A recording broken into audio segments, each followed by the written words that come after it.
Nous avons le plaisir de recevoir sur ce plateau de Homecoming sur Madère TV que vous regardez, votre chaîne du web préférée. Alors, le plaisir de recevoir Jo Lopez.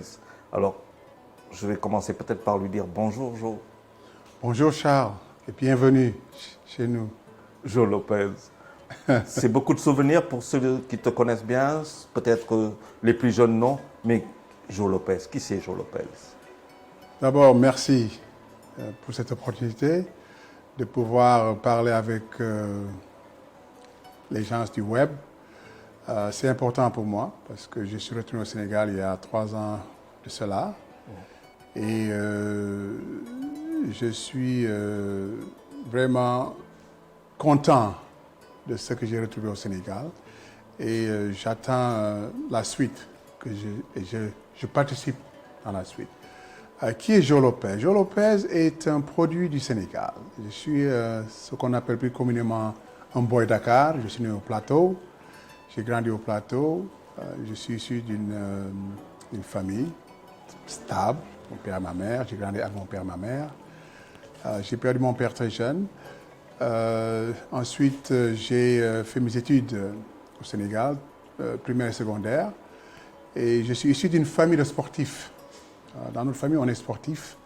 Mon grand frère fait du football. J'ai des sœurs qui ont fait du basket à un très haut niveau dans ce pays. J'ai suivi les pas de mes sœurs, bien que j'étais bon footballeur également. Mais vu ma taille, j'ai fait 2 mètres maintenant, j'ai joué au basket. Donc au Sénégal, on me connaît comme basketteur. J'ai joué à la Jeanne d'Arc, dans la grande équipe de la Jeanne d'Arc dans les années 70, 75, 76, 77. Ensuite, j'ai rejoint l'équipe nationale du Sénégal, où j'ai joué et nous avons remporté 2 championnats d'Afrique, les Jeux africains d'Alger en 78 et en 77, on a rencontré le championnat d'Afrique. On a remporté le championnat d'Afrique. Donc, c'est plus ou moins ma carrière de basketteur au Sénégal. Bien entendu, j'ai commencé le basket très tôt. J'ai fait le mini-basket, minime, cadet, junior, senior. Donc, je suis un pur produit du basket sénégalais. Mon basket, je l'ai appris au Sénégal. Je ne l'ai pas appris en Amérique ou en France, je l'ai appris au Sénégal. Après mes études et l'équipe nationale, j'ai eu une bourse, j'ai eu une chance d'obtenir une bourse d'aller aux États-Unis. J'ai fait mes études également, j'ai terminé mon cycle universitaire. Ensuite, j'ai fait des études supérieures également en économie agricole. Et après ça, je suis allé à Washington, D.C., où j'ai commencé à travailler entre le département de l'agriculture et le département de l'État. Ensuite, j'ai suivi une carrière diplomatique. C'est ça ma formation au niveau des États-Unis. J'ai été affecté dans beaucoup d'ambassades en Afrique et surtout en Amérique latine. J'ai fait 15 ans en Amérique latine, dont je parle couramment l'espagnol, le portugais. Et également en Afrique, j'ai servi au Nigeria, en Côte d'Ivoire, en Afrique du Sud, toute l'Afrique australe, les 8 pays de l'Afrique australe, j'étais responsable de ces pays. Donc je suis ce qu'on appelle communément un diplomate américain. Et j'ai 3 filles, je suis marié. Et voilà, c'est Jo Lopez. Vite fait, hein, parce que sinon on pourrait rester là jusqu'à demain en train de parler de tout ce que j'ai fait dans ma carrière. Mais je crois, Charles, moi, pourquoi j'apprécie notre moment ensemble, c'est pour peut-être parler de quelque chose qui est important pour moi. C'est le Sénégal et notre jeunesse. Oui, parce que moi, j'ai vécu. Ouais, j'ai réussi ma vie. Ça, je peux le dire honnêtement. Et aujourd'hui, qu'est-ce que Jo Lopez peut apporter au Sénégal et à notre jeunesse? Et je crois que pour moi, si ce n'était pas ton objectif, je vais en faire notre objectif commun pour pouvoir voir comment nous pouvons ensemble, toi et moi, et les gens qui sont sur les réseaux, comment on peut aider notre pays, notre beau Sénégal. Justement, c'est ça l'objectif de Homecoming. Mais peut-être avant qu'on parle de ça, il y a 1978, les Jeux d'Alger. c'est un souvenir impérissable pour tous ceux qui écoutaient ce jour-là l'Aïdio à la radio, qui en pleuraient même après. Est-ce que tu peux revenir juste un peu brièvement sur cet Alger contre la Côte d'Ivoire, cette finale? Bon, on est mené. Il nous reste quelques poignées et le Sénégal est mené de 15 ou 18 points. 18 points, oui. Bon, écoute, puisque tu me permets de, de me rappeler de ça, je vais quand même parler aux gens. 78, juillet 78, c'était une finale mémorable pour nous. Peut-être pour vous, pour nous, c'était la croix et la bannière, hein, parce que c'était dur. Parce que ce que vous n'avez pas entendu, c'est les insultes qu'on recevait sur le terrain de basket avec les Ivoiriens qui nous traitaient de tous les noms. Mais on avait une équipe, on était fiers. En fait, on venait juste de remporter un championnat d'Afrique, donc il y avait des champions d'Afrique sur le terrain, des vrais gagnés. Et on s'est battu. On s'est battu, on n'a pas lâché. Pendant que les Ivoiriens réjouissaient déjà leur victoire, ils croyaient qu'ils avaient gagné, nous, on continue à nous battre. Et au fil des minutes, on a commencé à remonter. Et on a senti que les Ivoiriens commençaient à paniquer. Parce qu'en tant que sportif, tu sens que ton adversaire, comme un boxeur, c'est quand son adversaire flanchit un peu. Et là, on a mis l'étau à la gorge. Et là, on est allé à 100, à fond. Et on a gagné une finale que nous, on était, je me rappelle, à un moment donné, il y avait Oumar Dia, Adidas 2. Les entraîneurs avaient appelé temps mort et on sortait. Je dis, boy, man, c'est une honte. Quand on rentre à Dakar, je prends mes clics et mes claques, je m'en vais en France. Je vais aller jouer au basket en France. Quelle honte. Il me dit, moi, je vais aller au foot. Mais on parlait de ça pendant qu'on sortait pour aller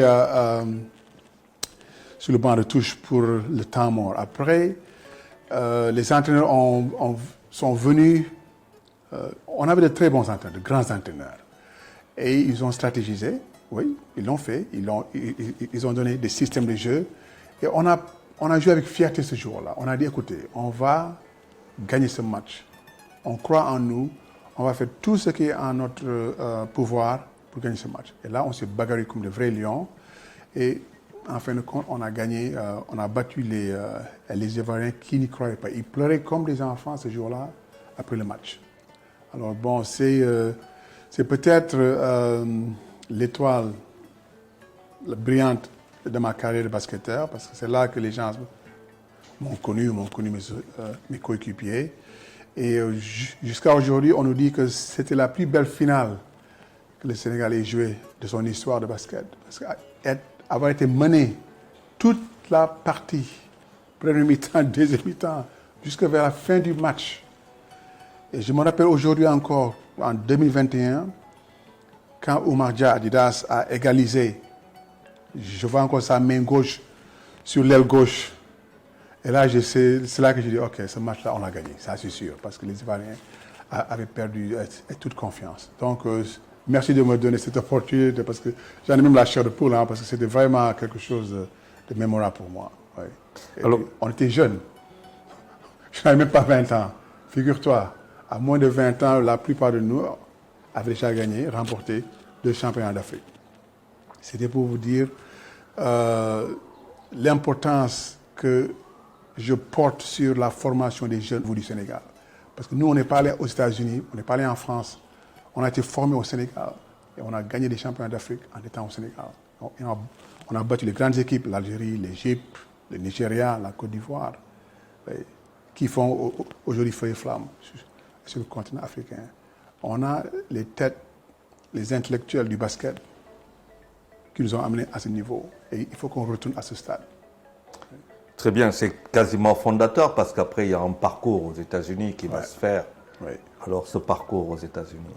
Ça, c'est quelque chose qui a impacté ma vie. Parce qu'aujourd'hui, j'ai dit aux gens, j'ai plus de 60 ans et j'ai vécu 42 ans aux États-Unis.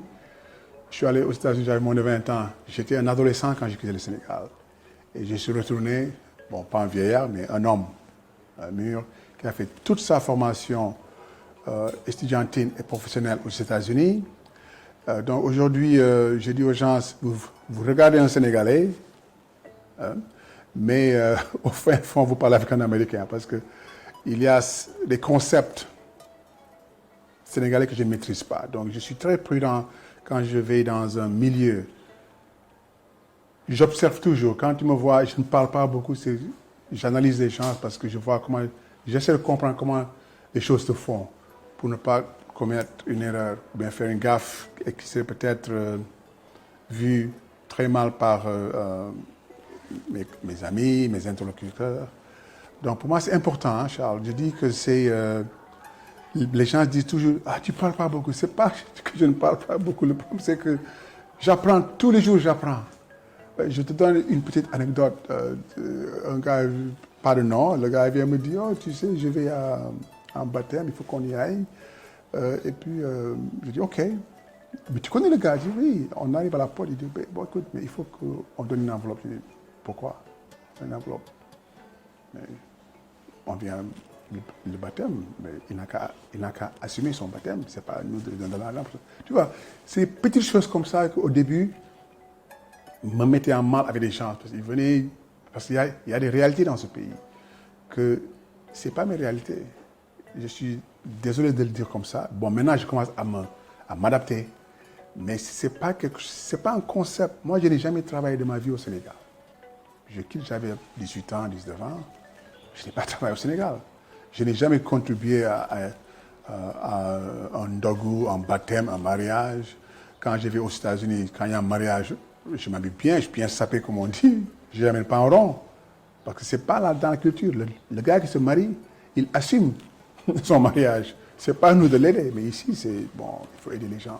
Donc ce sont des genres de choses comme ça que j'essaie d'apprendre. Et aussi d'être moins violent dans mon langage. Parce que quand je vois quelque chose de blanc, je dis c'est blanc. Et ici, on dit il faut faire du masla. Donc ça, j'ai un petit problème avec ça. Mais bon, au fil du temps... C'était un rêve d'aller aux États-Unis, c'était? Pour moi, oui, parce que j'ai toujours aimé le basket. Et très jeune, j'ai compris que mon futur de basket n'était pas au Sénégal. Parce que j'étais arrivé à un moment de ma carrière sportive au Sénégal où je savais que je dominais. Et si je n'étais pas le meilleur de ma génération à mon poste, je faisais partie des 2 ou 3 meilleurs de mon poste. Donc, j'ai compris que je n'avais plus rien à montrer ou prouver au Sénégal. Et mon entraîneur, que je salue au passage, M. Mamadou Sow, qui m'a formé, qui m'a beaucoup aidé. Je l'apprécie, ce monsieur-là. Il m'a beaucoup aidé dans ma vie d'homme. Parce que, figure-toi, Charles, j'avais 16 ans, 17 ans. J'étais en équipe nationale avec des hommes qui avaient 27 ans, 30 ans, qui étaient des hommes mûrs. Figure-toi qu'un jeune de 17 ans, le problème psychologique que tu rencontres de jouer avec des hommes, il y a la peur. Ah oui, il ne faut pas qu'on se leurre, il y a l'appréhension. Mais j'ai eu des coéquipiers qui étaient plus âgés que moi, qui m'ont mis dans le bain, qui m'ont parlé mentalement. J'étais fort, même à mon jeune âge, pour pouvoir affronter mes coéquipiers, parce qu'on se battait tous pour une place en équipe nationale. Ouais. Nous, il fallait les détrôner. Eux, ils étaient déjà internationaux. Il fallait qu'on vienne et qu'on batte et puis qu'on gagne notre place. Donc, j'arrive aux États-Unis. Je prends la transition, hein, je fais la transition. J'arrive aux États-Unis dans un monde totalement différent. Ouais, le basket américain, et figure-toi, c'était dans les années 70, c'est pas ce que tu vois aujourd'hui. Hein. C'était moi, quand je suis arrivé aux États-Unis. Mais pourquoi? C'est plus physique? C'est plus physique. J'arrive aux États-Unis, il faut que je mette ça dans un contexte. Les gens portaient des pattes d'éléphant. Ils avaient des afros. Les cols étaient les grands cols. Les langues de chat. Voilà, les langues de chat. Les pantalons de velours, rouge, vert, bleu. Moi C'est comme ça que je suis arrivé aux États-Unis. Non, c'est ce que j'ai vu aux États-Unis. Mais figure-toi, un jeune de 18 ans, il dit, ouh, quel autre monde. Ensuite, tu viens dans un contexte de basket et tu te dis, parce qu'il y avait toujours cette appréhension, parce que ce complexe, que les Américains sont plus forts que nous, ils sont meilleurs basketteurs. Et tu arrives aux États-Unis, tu rentres dans les vestiaires avec eux, avec tes coéquipiers. J'étais le seul Africain, bon, de l'Afrique. Le reste, c'était tous des Africains américains, oui, ou bien des Noirs, comme on les appelle. Et aussi, il y avait des Blancs. Mais j'étais le seul étranger dans l'équipe. D'ailleurs, une parenthèse, je fus le premier, pas sénégalais, le premier basketteur africain de tous les temps à jouer en première division universitaire aux États-Unis. Wow. Ouais. Pas sénégalais, mais africain. Il n'y a pas nigérien, il n'y a pas de truc. Parce que, bon, et tu connais les Olajuwon, les Mutombo, je suis plus âgé que donc, c'est moi, je suis le pionnier du basket africain aux États-Unis. La NCAA m'a envoyé une lettre en disant que j'étais le premier Africain à avoir évolué aux États-Unis. Et j'en suis fier. Et je suis un pur produit du Sénégal. J'ai été formé au Sénégal. Je n'ai pas fait un lycée américain de formation pour pouvoir intégrer une équipe. C'était Saint-Michel? Oui, j'ai quitté Saint-Michel, je suis allé directement dans une université américaine. Et ça, aujourd'hui, il y a peut-être 1 ou 2 Sénégalais qui l'ont fait. Les grands basketteurs sénégalais que vous entendez évoluer dans la NBA aujourd'hui, ils ne l'ont pas fait. Ils sont allés aux États-Unis. Aux États-Unis, ils ont intégré des centres de formation pour pouvoir, 1 an, 2 ans, pouvoir intégrer une école, une université américaine. Moi, j'ai quitté Saint-Michel directement à l'université de North Carolina, à Greensboro, et je faisais partie des 5 majeurs. Et j'ai joué centre, pivot. Et on avait des joueurs qui avaient 2m15, 2m10.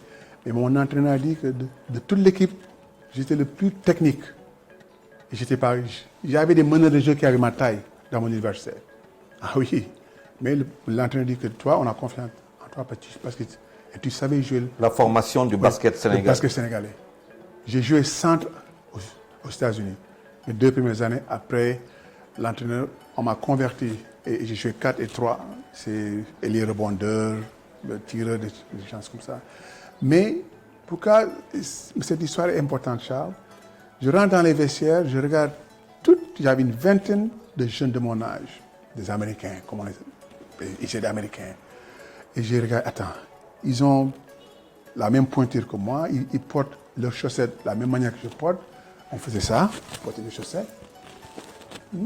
On portait nos shorts de la même manière. Je dis, mais ils n'ont rien de plus que moi. Pourquoi ce complexe? Mais du coup, j'ai commencé à démystifier. Et on est allé sur la pré-saison, on a joué. Ensuite, notre premier match était un match amical contre la Tchécoslovaquie. Nous, étudiants, contre une équipe nationale de la Tchécoslovaquie. L'entraîneur vient dans les vestiaires, on était là assis. Et il dit, c'est là que j'ai connu le mental des Américains. L'entraîneur qui dit, vous êtes des Américains en me regardant. Il me dit, c'est nous qui avons créé le basket. Il n'y a pas une personne ou une nation qui va venir chez nous pour nous battre dans notre sport. Il n'y avait rien de plus fort que ça. Moi, ça m'a marqué jusqu'à aujourd'hui. Ça fait plus de 40 ans qu'il a dit ça, mais ça m'a marqué dans la tête qu'ils ont cette confiance en soi. Et du coup, les jeunes de mon âge du sang se sont levés.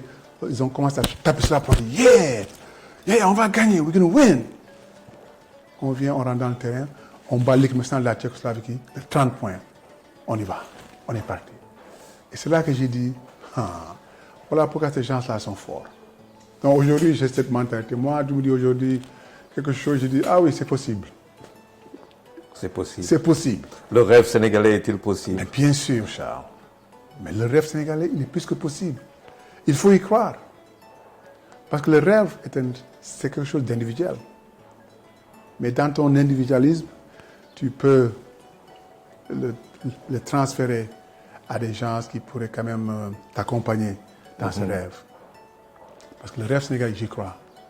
Parce qu'aujourd'hui, nous qui avons vécu à l'étranger, on dit que Africa Now.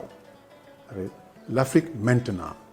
Et il n'y a pas une plus belle parole que ça. Parce que l'Afrique, c'est maintenant. Il faut prendre l'Afrique et courir avec. Parce que si on ne le fait pas, les Chinois sont là, les Indiens sont là, les Américains commencent à se réveiller encore, ils vont revenir, les Français n'ont jamais quitté. donc, aujourd'hui, il n'y a que nous qui n'avons pas compris que on doit saisir le taureau par ses cornes et diriger notre pays et notre continent. Et puis, on doit arrêter ce tribalisme qu'on dit, je suis sénégalais. Oui, on est sénégalais, mais avant tout, on est africain. Le Sénégal est dans le continent africain. Oui. Donc, moi, je te donne une anecdote. Quand je vais aux États-Unis, quand on me demande qui es-tu? Where are you from? D'où viens-tu? J'ai une phrase qui est fameuse. Je dis, je suis africain, né au Sénégal. I'm African born in Senegal. Yeah, African born in Senegal. Le gars me dit, wow, that's beautiful. Yeah, parce que la plupart, je dis, je suis congolais. Non, toi, moi, il y a des gens, on va au Congo, si on ouvre pas la bouche, on croit qu'on est congolais. Nigérien, on est nigérien. Mais on est africain. C'est pas nous qui avons divisé l'Afrique. C'est l'Europe qui a divisé l'Afrique. Dans ma carrière de diplomate, j'ai voyagé beaucoup dans le monde africain où j'ai vu en Côte d'Ivoire, au Ghana, déjà quand il n'y a que la frontière qui les sépare. Les uns parlent anglais parce qu'ils sont anglophones. Les autres sont francophones. Ils ont les mêmes noms de famille. Et c'est les parents. Moi, je les ai rencontrés. Je les ai vus au Nigeria, je les ai vus en Angola, je les ai vus partout. Les Angolais, les Congolais. C'est la même chose. Donc aujourd'hui, moi, je ne reste pas dans cette dynamique que je suis sénégalais. Je veux aider ce continent. Donc, tout ce que je fais et dans tout ce que j'œuvre, c'est pour les bienfaits de notre continent. The motherland, comme disent les Américains, the motherland. Ce n'est pas le Sénégal, c'est l'Afrique. La passion de la civilisation noire. Ok, justement, tu quittes les États-Unis pour revenir au Sénégal, en Afrique, Motherland. Alors, justement, le travail pour amener, tu allais apprendre, maintenant tu viens apporter ce que tu as appris des États-Unis, tu viens l'apporter ici. Comment ça se passe? Ça se passe, je dirais très bien, dans un sens où je fais ce qui m'intéresse vraiment aujourd'hui. C'est aider la jeunesse. Je gère deux académies de basket. Ça, ce sont une des choses que je fais. J'ai d'autres projets. Je suis dans l'agriculture, je suis consultant international, je travaille avec des organismes internationaux. Mais tout ça dans le développement de l'agriculture dans ce pays. Mais parlons des académies de basket que je gère. Parce que la plupart des gens qui me connaissent m'identifient en tant que basketteur. Ouais, voilà. Pour eux, je suis basketteur et je serai basketteur pour le reste de ma vie. Donc aujourd'hui, on a deux académies. Une à Thiès, le Seed Academy, qui a été fondée par Amadou Gallo-Fall. Ensuite, il y a aussi la NBA Academy, qui est un programme élite de basket. On forme des jeunes. Au Seed à Thiès, on a garçons et filles. On a une vingtaine de garçons, une vingtaine de filles. Élites, de bons joueurs qu'on forme. Ils vont à l'école en même temps. Et à la fin de leur contrat, entre guillemets, on les trouve des opportunités pour aller soit poursuivre les études aux États-Unis. Les plus âgés, on essaie de trouver des contrats au niveau de l'Europe. Mais la grande majorité se retrouve en Amérique où ils vont faire des sports-études comme j'ai fait. Voilà, donc, c'est là que tu te rends compte du potentiel de ces genres de projets, des activités pour la jeunesse. Parce qu'aujourd'hui, si je peux m'adresser aux gens qui sont responsables dans ce pays, ne négligeons pas notre jeunesse. Parce que cette jeunesse va être nos leaders de demain. Toi et moi, Charles, un jour, on prie le bon Dieu qu'on aura nos 70, 75 et qu'on aura de bons leaders pour nous mener au prochain, pas siècle, mais au moins à la prochaine étape du parcours de notre pays. Parce que l'Afrique est important comme continent. Et tout le monde, tout le reste du monde l'a découvert, sauf nous. Et je crois que nous avons un devoir. Et j'ai dit toi et moi parce que je connais ton parcours également. Et tu bats un travail monstre. Hein.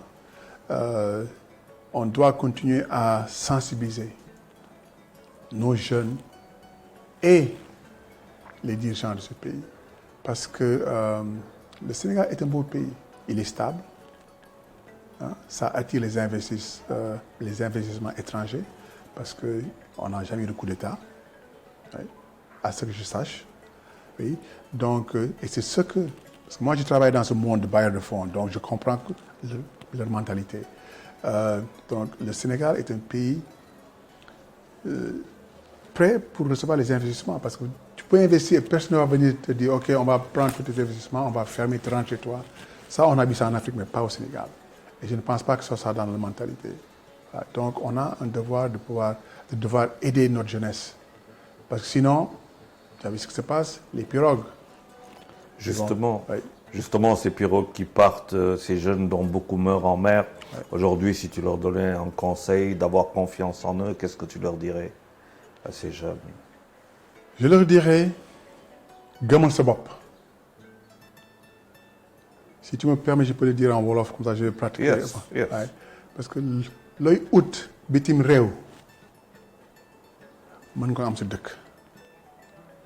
Parce que bitim réew du caaxaan metti na. Man xam naa ñu bari ñu nekk bitim réew egg neen fa gàccee moo tax mënuñu dellu si.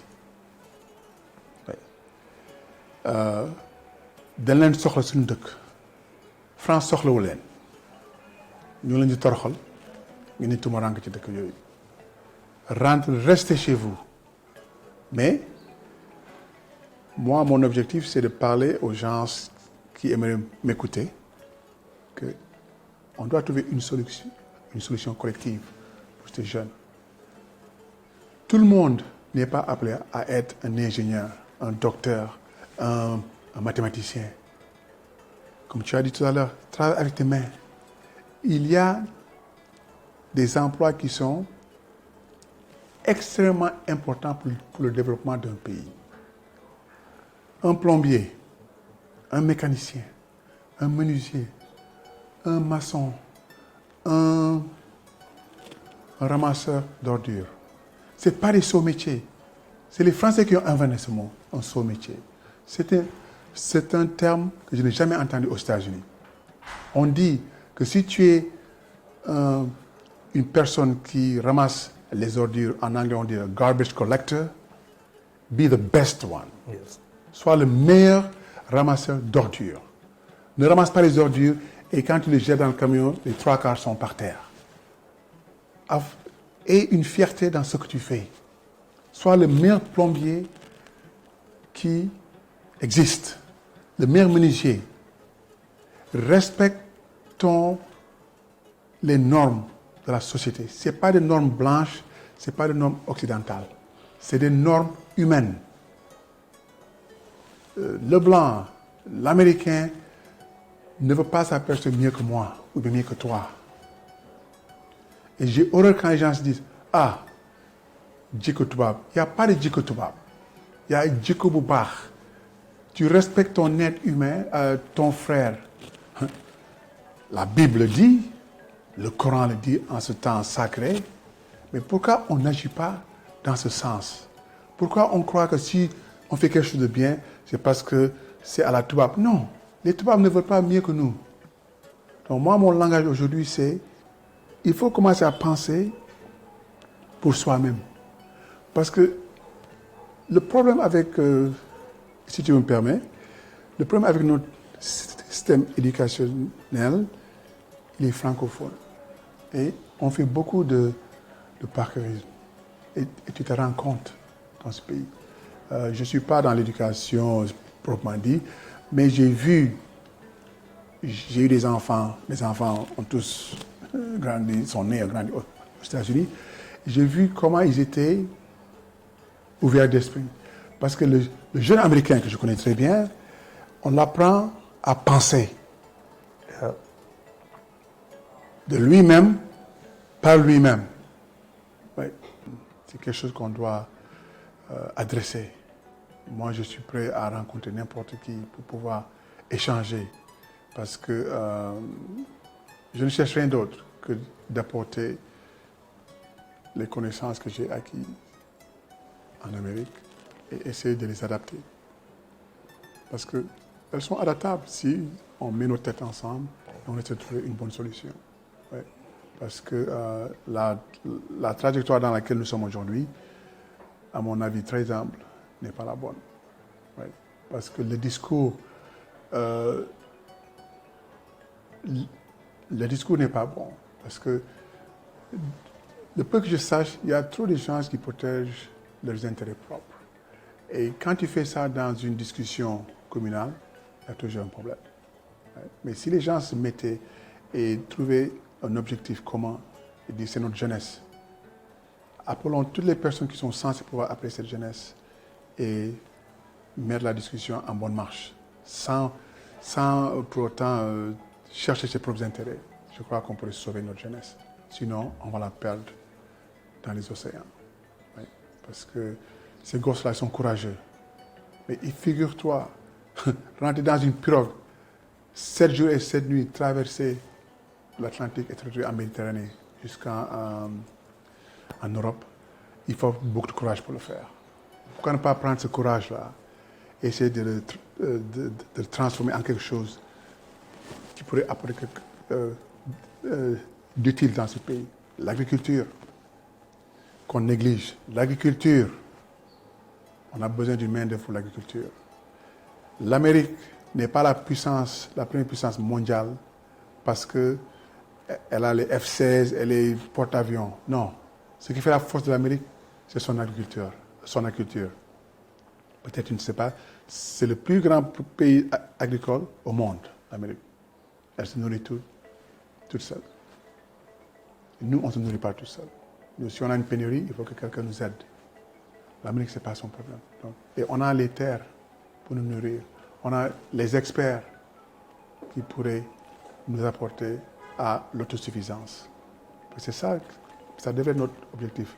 Avec tous ces jeunes qui rentrent dans les pirogues pour aller, essayons de trouver quelque chose sur les aires de plantation et les aider. Les donner quelque chose, parce qu'il y a une responsabilité étatique comme privée. Tu mets un système en place qui pourrait aider ces jeunes. Ils resteront dans les villages. Donne-les des incentives. Reste au village, on te donne 1 hectare, on te donne un prêt pour avoir une maison et à des taux réglo où le gars pourrait travailler. Former des coopératives avec les fermiers dans ce pays. Combien de mangues pourrissent dans ce pays?